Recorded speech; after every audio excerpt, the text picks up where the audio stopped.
If you are looking to do the oil life reset on this car, all you have to do is you see on the steering there is the left and right. You just have to keep pressing one of them. In my case, I will just press the right side, and we will press the right side multiple times until we get to the settings of the car. Once we get to this section, this time we will go ahead and press downwards. Keep pressing down until the point you see maintenance. Once the maintenance comes up, now we will press OK. Inside maintenance, there is oil control system, then oil and filter. First, we will go to oil control system. We will again press the OK sign, which is in the middle right there. Here you will see engine oil service due. Again, press OK.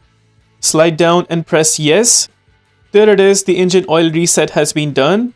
Now we need to go back, so what we have to do is press this button right here. We will press it right now, and there you will see on the screen you're back where you started from. This time we will come down at oil and filter, then press OK. Slide down one more time and press OK on reset. There it's asking to confirm reset. We slide down and press yes. Now all you have to do is just keep pressing the back button until you come to the main screen, and that is how you do the oil life reset on this car. If this video helps you in any way, please consider liking this video and subscribing to our channel.